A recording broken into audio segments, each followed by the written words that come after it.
What I'm going to do now is to take us back to the beginning where we started. But this time, I'm going to show you what you didn't see the first time. When you look at this slide, you probably see some graphics and text. When I look at it, I see exactly the same thing you do. However, I also see something else in my mind's eye. What I know is actually there is this. These are invisible zones located on top of the slide, and each of the zones does something very special for me.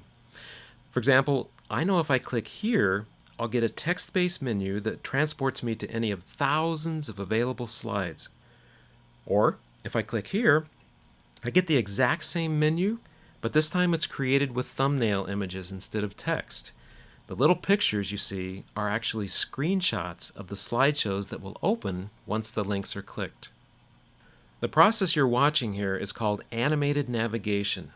The menus needed are invisible until I fade them into view, or if I don't use them within 4 seconds, they fade out of view again.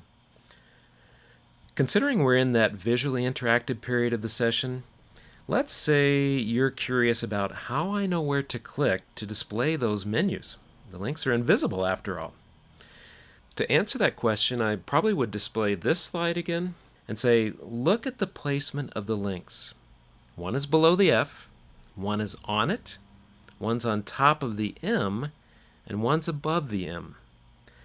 That gives me 4 very obvious places to click, even though I can't see the links. The letters in this case are providing what are known as visual clues, and we'll talk about those more later. The link on the letter M opens another thumbnail menu that has a very different purpose. This one I use to quickly answer spontaneous questions or handle objections. I know for sure that no matter what I do or say, some people will be resistant to trying a visually interactive presentation style. It's just human nature. They might say, well, this looks pretty cool, but, and that but is an objection. And I know there are approximately 12 common areas of resistance that I may face, so I prepare for them in advance in case they come up. Here's an example. Someone might say, this looks great, but my company's slideshows have a lot of bullet points and there's not much I can do about it. How would relational presentation work in my context? I would say, well, let me show you something. And I just happen to have a bullet list available. Maybe we're in the middle of that list and someone asks a question.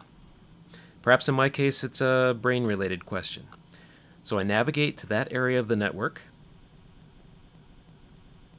find the slide I need, and talk about it. When finished, I can then return to my bullet list and carry on with the next point. When using relational presentation techniques, a presenter has total freedom to go anywhere, at any time, regardless of whether he or she is in the middle of a bullet list, a linear slideshow, a sequence of animations, or anything else. There's never again a reason to feel trapped by PowerPoint's functionality or design.